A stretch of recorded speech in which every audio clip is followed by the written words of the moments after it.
Hello everyone, today is 9th of February, Sunday, so I hope you have a great weekend. Now it's 9:30 in the morning Moscow time.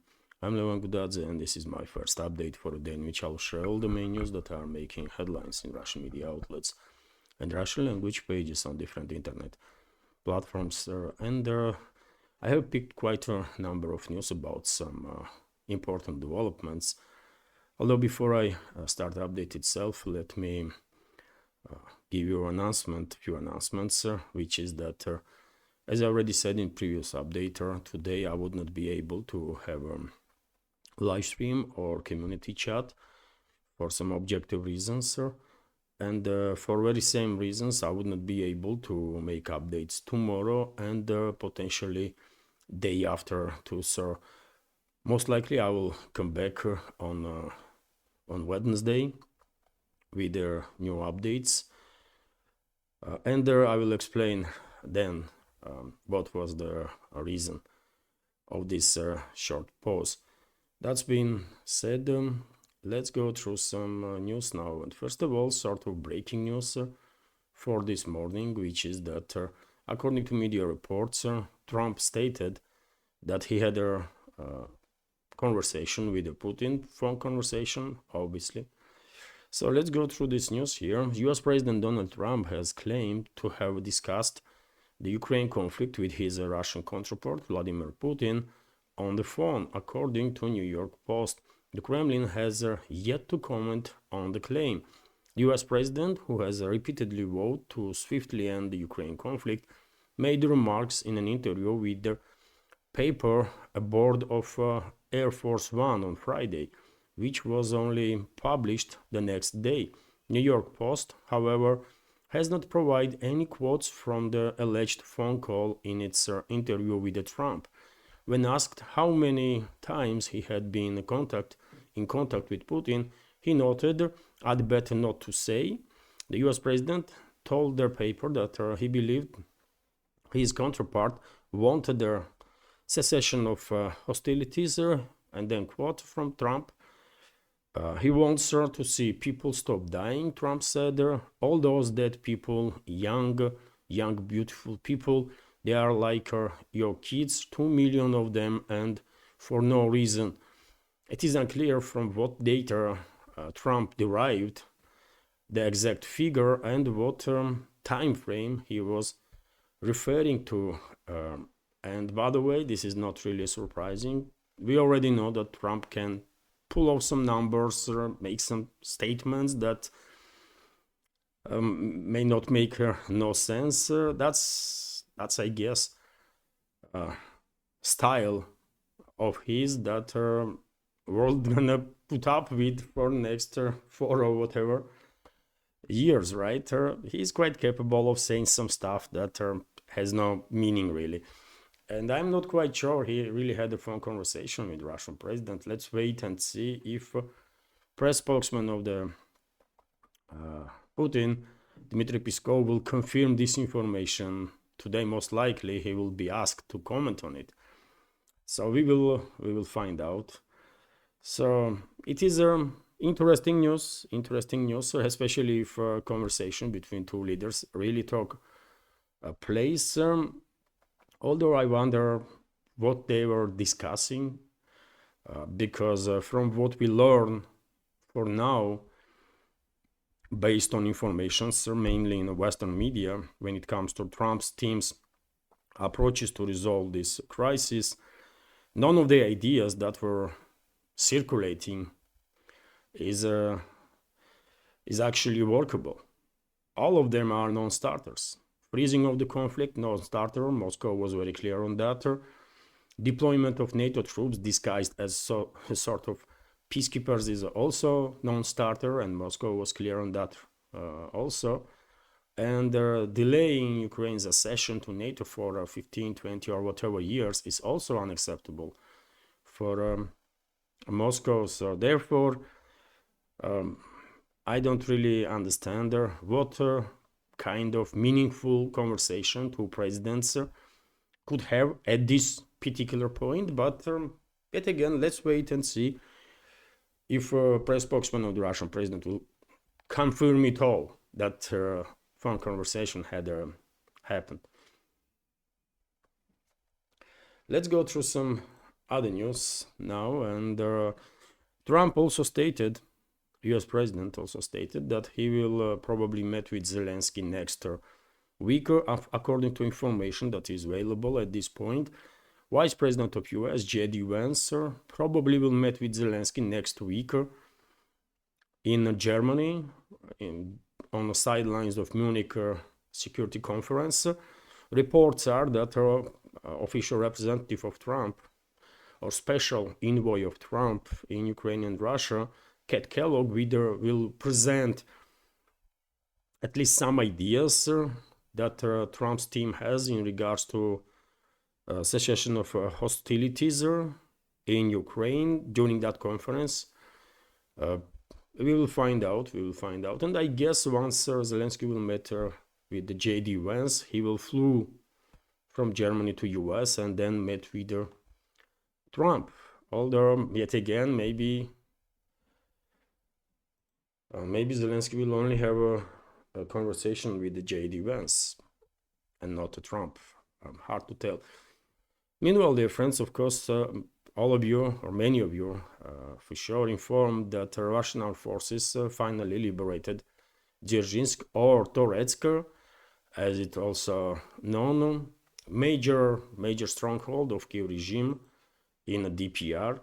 I was reporting about progress of the Russian armed forces in this direction, and if you remember last week, I said that, and it was an easy call, that most likely before end of current week, Russian Defense Ministry would make statement that Toretsk is liberated. That's exactly what had happened. Clearing operation is underway on surrounding areas now, and Russian troops moving forward to establish control over the Sherbakovka, Novospaska settlements.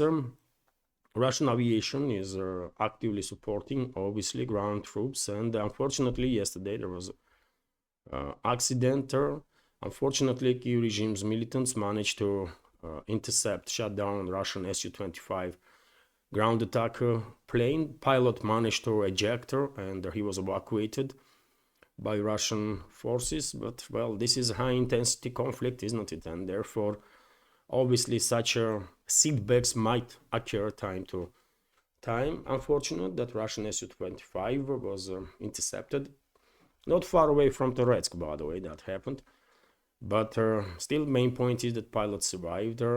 He will undergo medical checkup, and when ready, he will go back to his duties and will have opportunity to revenge for interception of his previous plane. Now, by the way, after establishing full control over the Toretsk or Dzerzhinsk, obviously Russian troops in this sector have operational space before them to prepare ground and then launch offensive operations towards another major stronghold that Kyiv regime has in this direction, which is Konstantinovka. Although before major offensive operations began towards Konstantinovka, I'm quite sure Russian troops will finalize clearing operations in Chisov Yar, which is located on the northern side of Toretsk. And once Chisov Yar is under full Russian control, and I guess before end of next week, Russian Defense Ministry will announce that Chisov Yar is also fully liberated, then probably we will see preparations of a pincer movement from Chisov Yar direction, from the north, and from Toretsk direction, from the south towards Konstantinovka. And once Konstantinovka will be liberated, it's only a matter of time, obviously, then one may argue that Kyiv regime will only have two strongholds, major strongholds left in a DPR territory, which is Kramatorsk and Slavyansk. Once these towns are liberated, one may argue that battle for Donbass is on its finishing straight. So significant developments, obviously. Initiative is in Russian hands all along the front line, and In no circumstances, Kyiv regime and its NATO backers will be able to regain initiative, no matter how many their own troops they're going to sacrifice and how many suicidal operations they're going to conduct. They will never ever be able to regain initiative. That's been said, let's continue with some more news. And for example, we have this quite interesting report from TASS news agency, which is based on information TASS's sources in security services, according to which Kyiv regime is transferring forces from Donbass to Kursk region to maintain its presence in this borderline area. Zelensky himself quite a few times stated that he believes, and I guess his Western masters also, that presence of Kyiv regime's troops or NATO mercenaries in Kursk salient area does give Kyiv some upper hand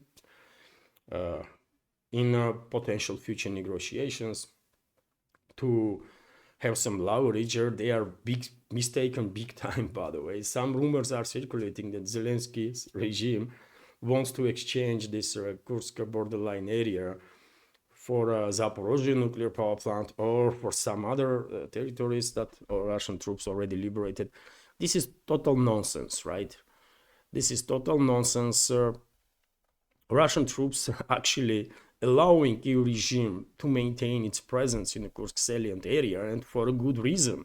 If Russian troops wanted to oust them from there, it would be done in a very first couple of weeks.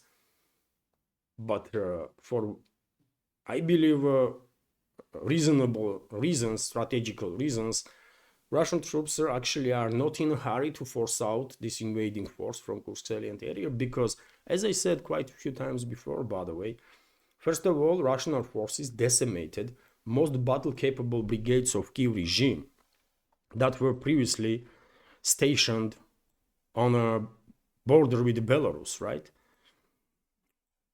And while decimating these brigades, obviously, theoretically speaking, it is now much more plausible, or it will be much or relatively easier for Russian armed forces, for example, to repeat their offensive operation, let's say, in Chernigov direction from Belarusian territory towards Kyiv.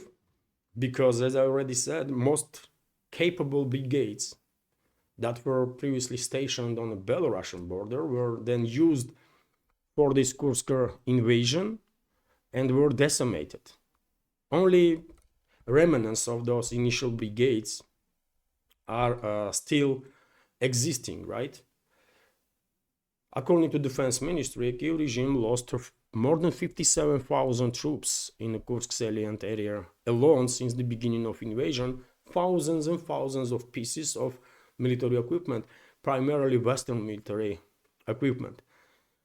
And at this moment, Kyiv regime potentially has about 10,000 troops in the Kursk salient area and another 12 to 15, potentially 20,000 troops Zelensky's regime forced to have as a reserve in the Sumy region, just because of this absolutely suicidal invasion of Kursk borderline areas. And while allowing Kyiv regime to have a presence in the Kursk salient for the time being, what Russian armed forces are doing is that they are forcing Kyiv to maintain this 35,000 grouping of forces out of other sectors of the front line, where Russian armed forces actually achieving very significant progress. I just reported about the liberation of Toretsk. A couple of days ago, there was reports about liberation of Velika and Novoselka. Before that, liberation of Avdiivka, Ugledar, and I mean, progress after progress after progress, right? And you would agree with me, I guess, that this 35,000 grouping of force that Kyiv regime is forced to maintain in the Sumy region and Kursk salient area could be quite helpful for Kyiv regime to defend its lines in Donbass, but they are not doing so. And at this point, because they are so deep into this crazy narrative that Kursk salient might give some upper hand or leverage to Kyiv regime or NATO during the future negotiations, they cannot withdraw, right? Because they would struggle to explain all this suicidal endeavor in that case, right? So it does make perfect sense for Russian troops to take time, allow Kyiv regime to maintain its presence in this tiny borderline area, while Russian units continue their offensive operation, successful offensive operations in other sectors of the front line. But let's go back to this news.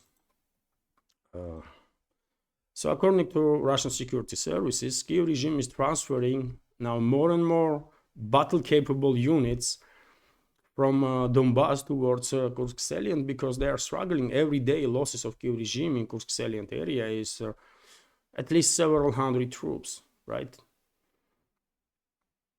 And they are struggling to maintain reserves, troops in the Kursk salient area and also reserves, right?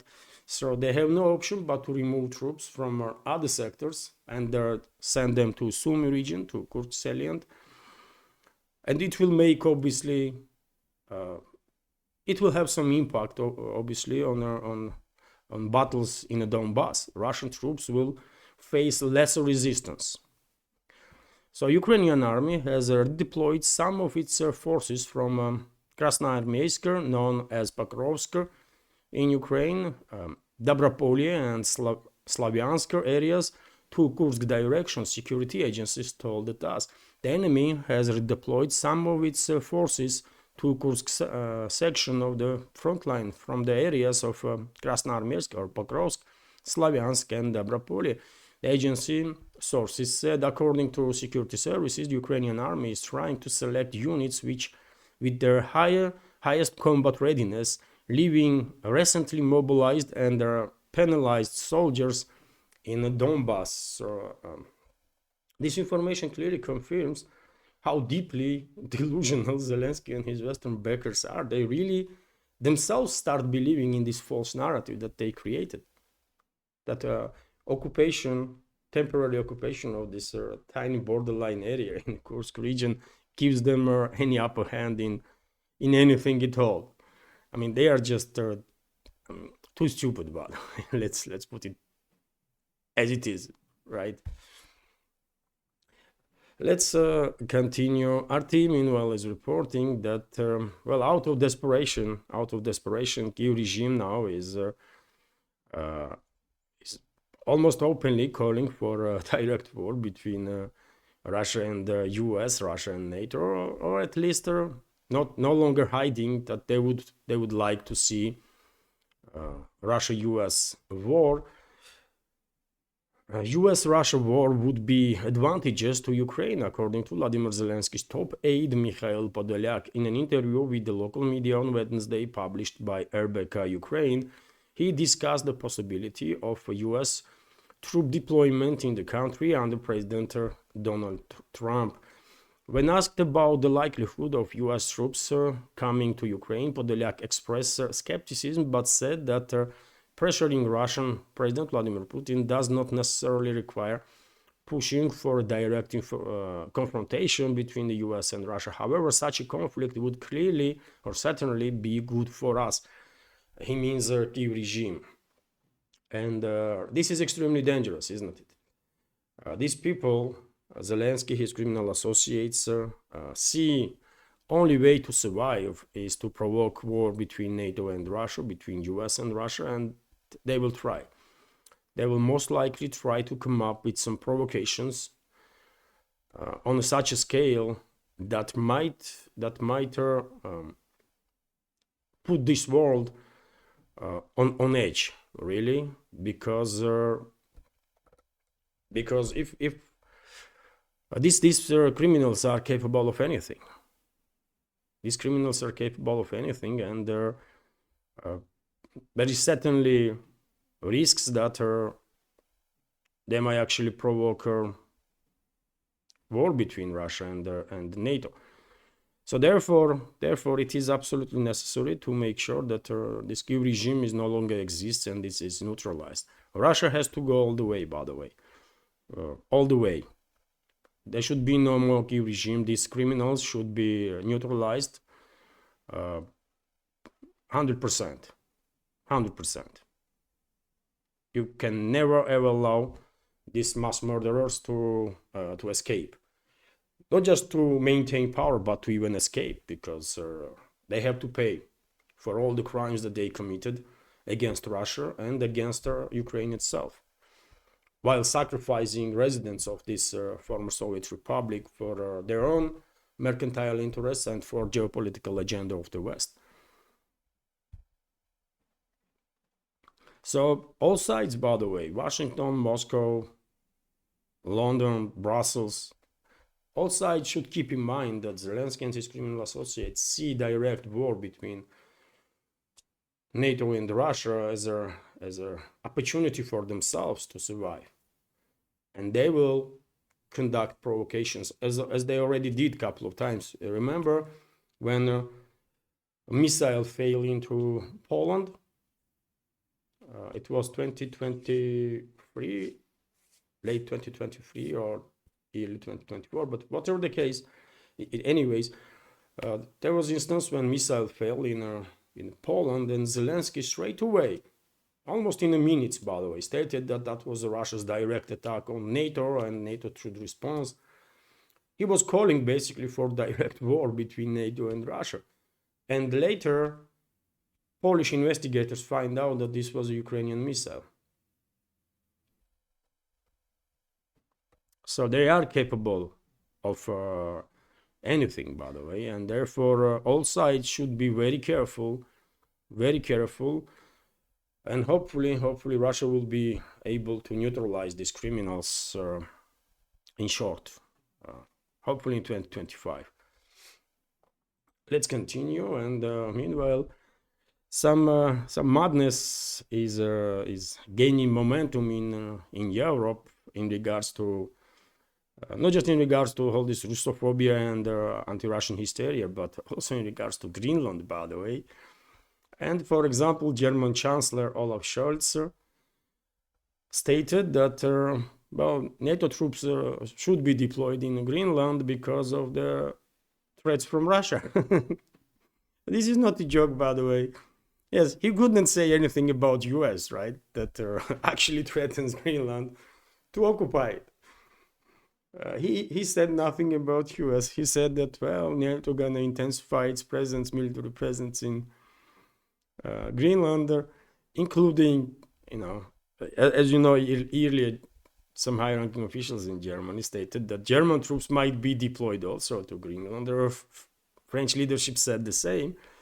And to justify presence of their troops in Greenland, well, these European so-called politicians coming out now with this nonsense. Yet another one that, well, they have to protect Greenland from Russia, by the way, and China. I don't know. I mean, we are laughing because it is, yes, I mean, it is laughable, but at the same time, it is also sad because what the hell, man? These people, how come that these stupid individuals been appointed as top officials in Europe? How people in Europe allow this to happen at all? Scholz in Germany, Macron in France, this Stammer in UK, by the way, I mean, the most despicable individual ever to be in charge of any country in this world, I guess, one of them for sure. I don't know, this is too crazy, man. So they are now sending or planning to send troops to Greenland to protect it from Russian aggression. Okay, man. Okay, do this. In Washington, probably Trump and his inner circle watching these clowns and are laughing like crazy, man. Scholz cannot even mention US, brother. He's too afraid to say that, it's a Danish territory, at least formally, so we have to protect our European neighbor, and therefore we have to send their troops because we all know about these hostile takeover ambitions of US president. But no, he's not saying nothing about US. He's talking about Russia and China. Crazy, man, crazy. But that's the level of political class in Europe right now, and it is laughable, but at the same time, it is quite sad to watch all that kind of stuff. Meanwhile, dear friends, head of IAEA visited Russia in recent days, and absolutely unsurprisingly for me, for our community, he once again stated, confirmed that there is an increase in the shellings of Zaporozhye nuclear power plant, but he also refused to state which side is shelling Zaporozhye nuclear power plant. And to be more precise, let me translate this episode here. At the same time, Grossi stressed that the agency will not include in reports information about who is carrying out these attacks until it receives irrefutable evidences. That's what Grossi is saying, by the way. He is questioning competency of Russian security services that are stating regularly about shellings from and attacks from Kyiv controlled territory, which is absolutely insulting, isn't it? Which is absolutely insulting, and he is refusing to say which side is shelling this power plant, which is under Russian control, by the way, right?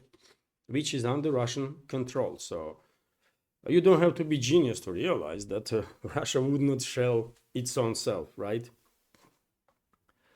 But Rafael Grossi, by the way, the CIA asset, obviously will say nothing until he will receive authorization from Langley. And he will never receive such authorization. That's why I am saying that Russia should never allow this criminal to step a feet on Russian soil. And I think it is necessary to Russia to pull out from IAEA. What is the point to be in this organization? I mean, really, how it benefits Russia when this organization is clearly non-objective. Not just not objective, but clearly protects Kyiv regime and tries to hide crimes that Kyiv regime is committing. I mean, what is the point for Russia to stay in this organization? I just don't understand, man. I don't know. You see what US leadership does? They are leaving any organization that they feel uncomfortable being part of. At least under Trump's administration. Why Moscow is not doing the same? Why Russia is a part of these so-called institutions, international institutions, and IAEA is a formerly UN institution, which is in reality controlled by Western ruling class. So why Russia is not leaving these organizations, by the way? I just don't get it, man. It's not okay. It's not normal. But yet again, I mean, it is what it is. Let's continue. And well, Kellogg again, special envoy of US president to Ukraine and Russia.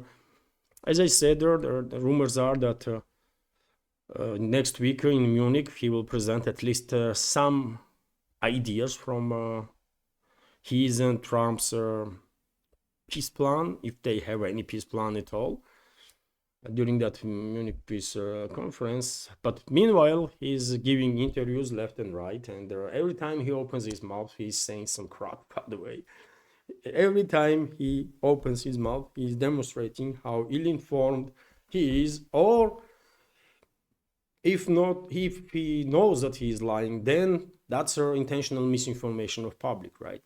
So which one is? I mean, that's the question to be answered. But anyways, recently he had yet another opportunity to say some nonsensical stuff, and that's exactly what he he stated that there is a huge opportunity to increase pressure on Russia. He called current sanction levels that these are sanctions are on a level 3 from out of 10 potential, and therefore he thinks Washington has leverage over Russia to, I guess, force it to do whatever they want. Which is yet again, you tell me, dear friends, how delusional this individual is. They already imposed on Russia some 40,000 plus sanctions. They can double these sanctions, triple. They can sanction all of us, all 145 million of us. And what? At this point, whenever we hear sanctions here in Russia, we just laugh, man. We just don't give a damn, right? We just don't give a damn about these psychos that are trying to threaten us with some sanctions and stuff, man. But yet again, Cat Kellogg is definitely, every time he opens mouth, he's demonstrating that he is not up to the job. If he was chosen to be a good player, to play good part in de-escalating, then he is definitely bad pick. Trump made a massive mistake because Kellogg has no idea what he's talking about. Either he is intentionally misinforming Trump and misinforming public. So which one is? But in any case, his appointment as a special envoy will definitely not help to de-escalate anything. And unfortunately, there is quite a number of people like Cat Kellogg in Trump's inner circle, right? And it's unfortunate. It's unfortunate.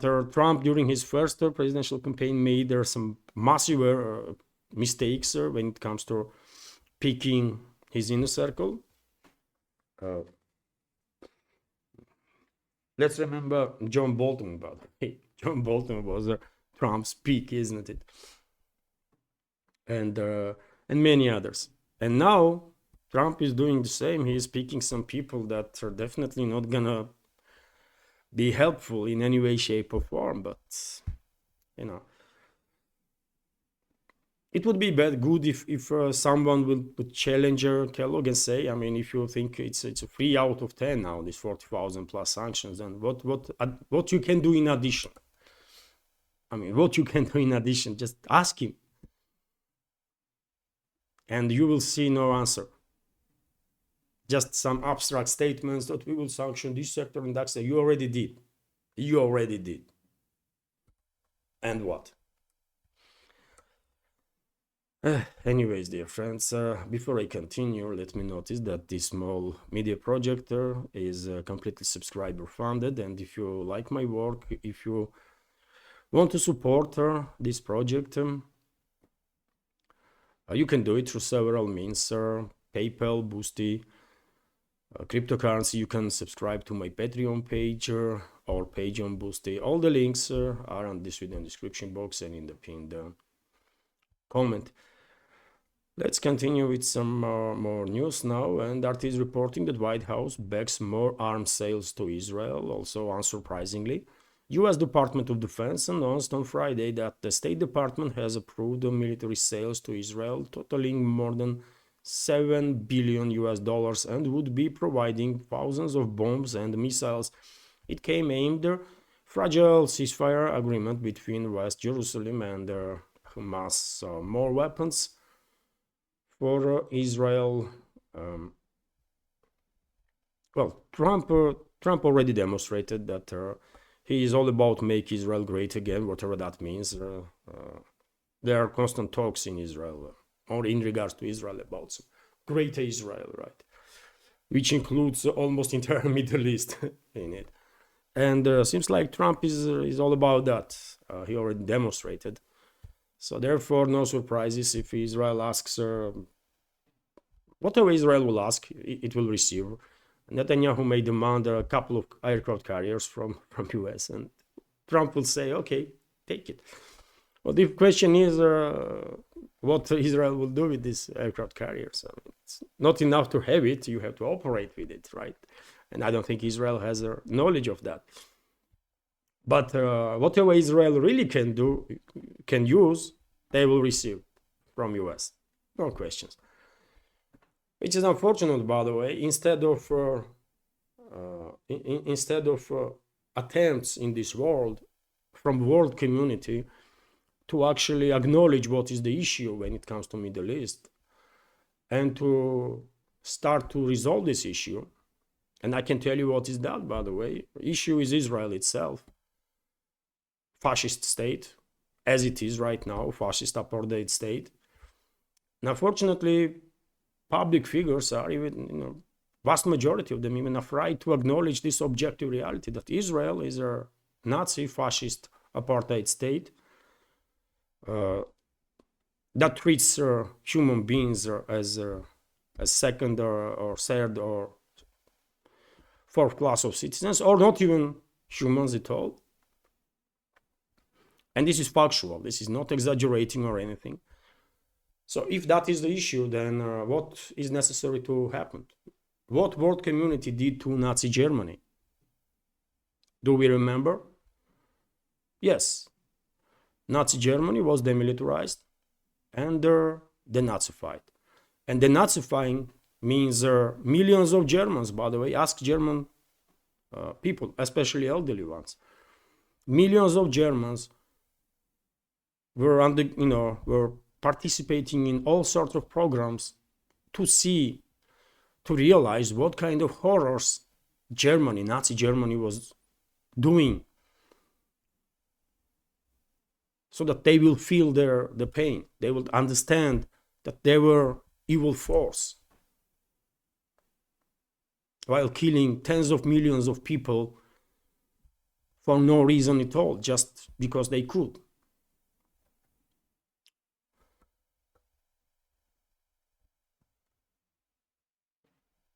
Millions and millions of Germans were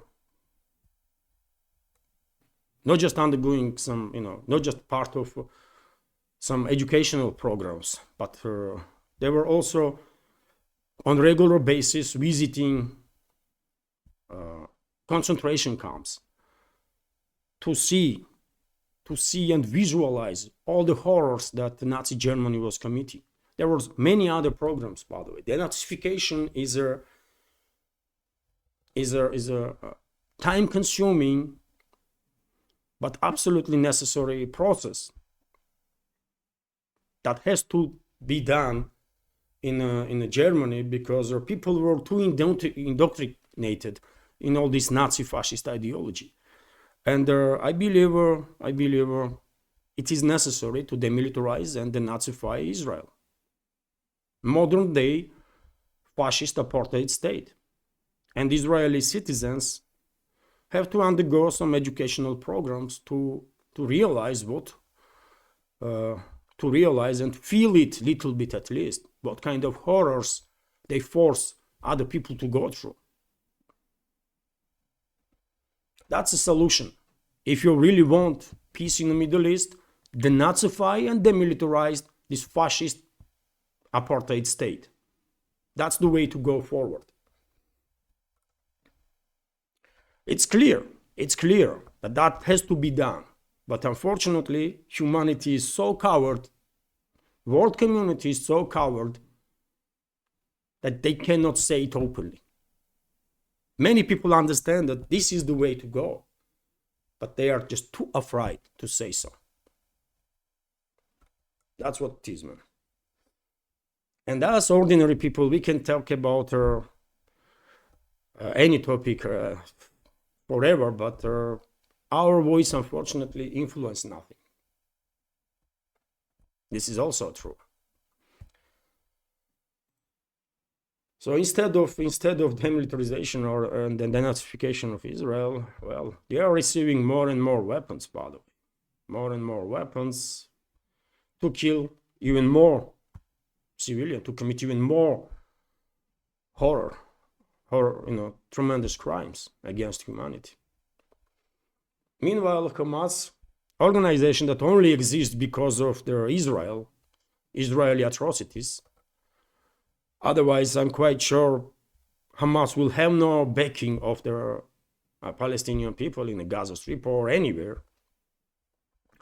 So meanwhile, Hamas is stating that they will not allow U.S. troops to step a feet on the Palestine, and they will resist basically if U.S. will go ahead with Trump's idea and try to force out Palestinians from Gaza Strip. Although Trump himself made some clarifications on that, he said that Israeli forces will be in charge of that. So it seems like Trump wants Israel to force out civilians so that the U.S. would not send its troops on the ground. There are some craziness, by the way, is happening. I mean, this is it's crazy that we even have to talk about this stuff. But Trump himself, isn't it, said that, I mean, people from Gaza Strip should be moved somewhere else: Egypt, Jordan, Lebanon. And the Gaza Strip is the first phase. If they go ahead with this crime, yet another crime against humanity, obviously Gaza Strip is the first step. They're gonna do the same in the West Bank, and then they will try for sure to do it also in southern Lebanon.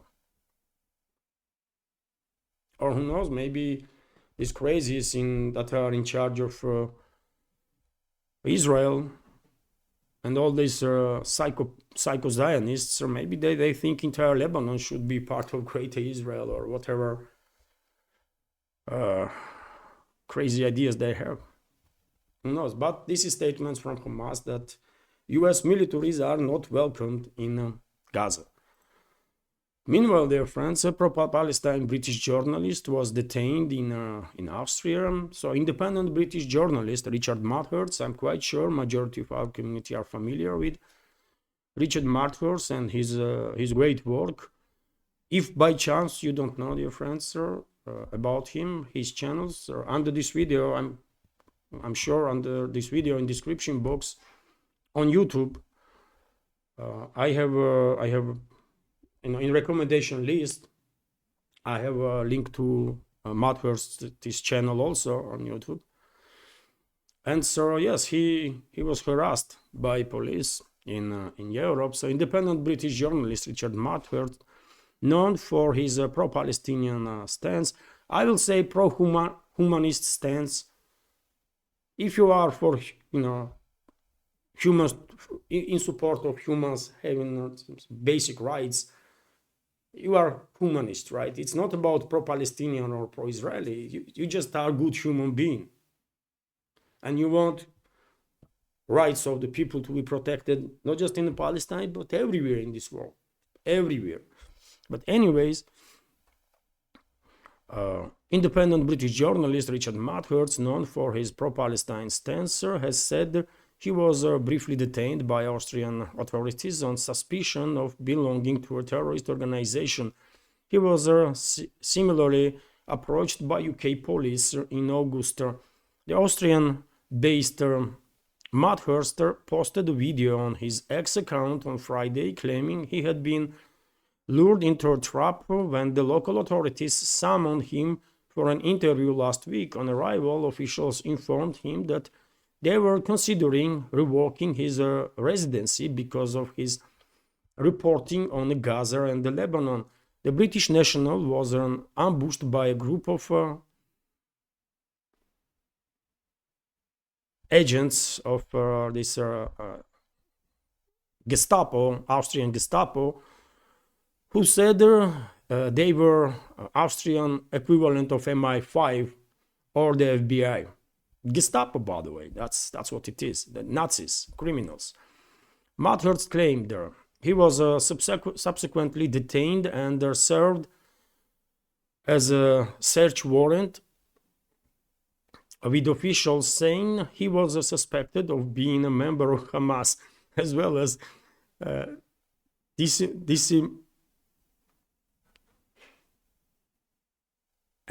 a propagandist, encouraging terrorism, according to that video of Mathers.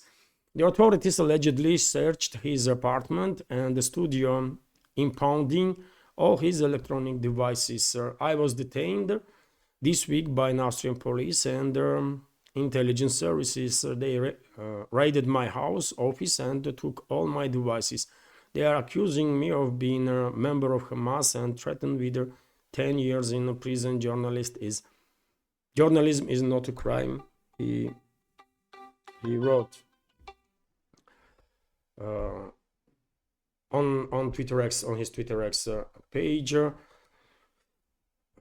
So yes, he's released now, as far as I understand, but he's definitely not safe in the Western world. By the way, at this point, you would not feel safe anywhere if you are trying to be objective and do true journalism.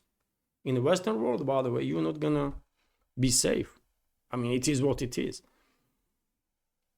And Madhurst, by the way, he himself is a Christian. I mean, accusing him being a member of a radical Islamic movement, I mean, at least you should know that this guy is a Christian, man. What are you talking about? Just because someone is in support of Palestinians' rights to be protected, does not mean that he's a supporter of some radical movements. No, man, it's just a basic human instinct to help your fellow human. That's all it is. And all good human beings, by the way, all good human beings in this world should be in favor of Palestinian people being protected from Israeli aggression, and all the people worldwide to have basic human rights protected. But Madhurst, he had to make some difficult choices, I think, because he cannot. He might try to continue his journalistic work while be based in the West, but it will become more and more difficult for him. And we all know what Western criminal regimes did to, including British criminal regime, did to Julian Assange, isn't it? For how many years they kept him in jail for no reason at all. So I cannot tell you where these independent journalists from West should go. It's their decision, but they are not safe in Europe or in the collective West countries. I can tell you so much, that much. Well, hopefully, Madhurst will deal with all these situations successfully, and everything will be okay. But obviously, we have to pay attention whenever independent journalists are attacked. Obviously, we all have to pay attention to it and be as supportive as we can. RT is reporting that Syria is open to keeping Russian bases, according to Washington Post. This article, Syria is open to allow Russia maintain its air and naval bases in the country, provided that any agreement serves the interests of Damascus. Defense Minister of new regime in Syria, Murhaf Abu Kasra, has told the Washington Post, while relations with Moscow are adversarial in the past, the new government was adversarial in the past. New government in Damascus is adopting a pragmatic approach, he said, and obviously, Damascus is not against Russian bases to stay, because Turkey wants Russian bases to stay in Syria, so that Ankara will sort of have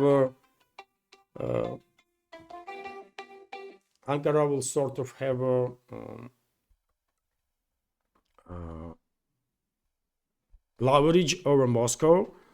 Maybe this is their understanding of theirs, but. And as long as Ankara wants Russian bases to stay in Syria, Damascus is not going to do anything against their Russian presence. But if you ask me, I think it is better to remove these bases, to withdraw from Syria. Absolutely. I think this is the best way to go for Russia. And hopefully that's exactly what will happen. I don't see no reason why should the Russian bases stay in Syria, and why should Russia pay anything to this regime in Damascus for maintenance of these bases. And it's not free, obviously, isn't it? to have a basis in other countries, it's costly stuff. You have to pay millions and potentially tens of millions of dollars every single year.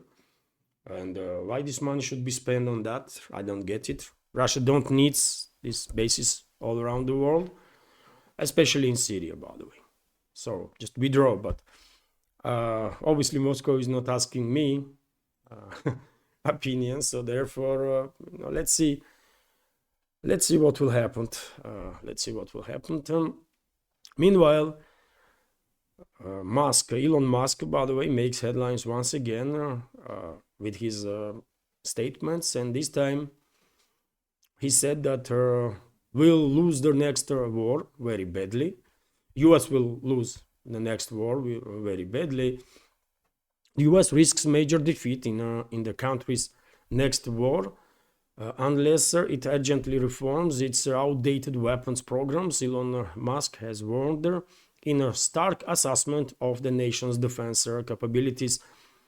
Musk, who owns X and heads SpaceX and Tesla, has been appointed as a special government employee to lead the Department of Government Efficiency, DOGE, under US President Donald Trump, and is now among his key advisors. And well, I can understand their idea. I can understand Elon Musk is coming from. He knows perfectly well that the US military-industrial complex is abusing US citizens, because they are stealing basically hundreds of billions of taxpayers' money. And I'm saying they are stealing because when it comes to weapon systems, usually what the US military-industrial complex does for decades now, it's decades and decades that this is happening. They are creating over-engineered, overcomplicated weapon systems that are in battle no any more capable than, let's say, more simpler versions of a similar type of weapons. But because US weapons are over-engineered, they need constant maintenance, right? So military-industrial complex does makes money not just by selling those weapons, but also by conducting constant maintenance. And the prime example is the F-35 program, isn't it? The program itself cost about 1.5 trillion. And to maintain these planes, by the way, constant updates in the programming and updates in some parts and stuff. On that maintenance business, military-industrial complex will make another $2 to $3 trillion. Can you imagine that? In next 10 to 20 years. So it's extremely expensive stuff. That's what they do, by the way. They not just sell weapons, but they are over-engineering this stuff so much so that something constantly needs to be updated in those weapons. And Elon Musk recently himself spoke about F-35 program as an example of how badly all this system is run. System of cooperation of Pentagon and military-industrial complex. Well, even though he has every reason to make such a statements and be critical of military-industrial complex, obviously, just statements are not enough, and I'm not sure he's that powerful to take on military-industrial complex. I don't think he is that powerful. He is powerful. He is looks like a right hand of Trump right now. And has some significant backing of some forces that allow Trump to become a president in the first place. But still, I mean, to take on US military-industrial complex, that's a whole different level, by the way. It's not USAID, right? It's a 1,000 times more powerful institution. But let's see if we will see some changes in the relationship between US state, Pentagon, and the military-industrial complex. And finally, dear friends, for this update, I'll give you this news that according to Prime Minister of Russian Federation, Mikhail Mishustin, in 2024, Russian economy grew 4.6%. 4.6%, by the way. This is more than any country in Europe, more than US, twice more. In some cases, 4 times more, even, because Germany and France and UK, they're just not growing at all. economies there. US economy did grow about 2%, isn't it? If I remember correctly. So this is, by the way, this is how Russian economy reacts on these 40,000 plus sanctions of the West. 4.6% economical growth in 2024, quite impressive, quite impressive. And if you remember, dear friends, in 2024, in previous year, time after time after time, I was, while observing developments in the country here, economical activity and so on, and also based on information that were available in open sources, I was saying that probably Russian economy will grow 4.5% even, and my forecast was much more optimistic than, let's say, forecast of finance ministry here in Russia, which was operating with numbers like 3.5%. Central bank was also quite conservative in its estimation, also like 3.5%. But no, I was seeing that everything is working, right? Our economy is overheating. I mean, we need more people to help this economy that is working 24/7, right? And based on many informations, I was predicting, what economy gonna go at least like 4.5%, and I was correct. Even though I have no background in finances, by the way, I'm not financial expert or anything like that. I'm just a journalist, and my profession is in university. I went on faculty of journalism, which means, by the way, we have to know as much as possible about everything. That's a journalistic profession, really. And anyways, I was saying that yes, economy will grow probably 4.5%, and I was lucky in this forecast. Let's say this way, because yes, Mishustin stated that Russian economy grow 4.6% in 2024, and I think, dear friends, this year Russian economy will also grow 3.5 to 4%. Let me say this way, 3.5 to 4%.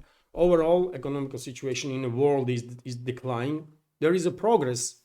Yes, world economy is also growing, but because there will be huge economical crisis and it's already visible in Europe. Potentially, we will see some crisis, worldwide energy crisis, or maybe some disruption in supply chains. Therefore, if we take every risks in account, I will say Russian economy in 2025 will grow. Yes, 3.5%, 3 to 3.5%, maybe even 4%. Let's see. And this is it for now, dear friends. This is it for now. Hopefully you will find this update informative and interesting. And if so, please click that like button and leave some commentary just about anything. Any topic will help. Any comment will help to deal with the algorithm. And if you can, please share information about my channel and my videos with your friends. Finally, if you like my work and want to support, you can do it. All the links are on this video in the description box and in the comment. This is it for now. Have a wonderful day and take care.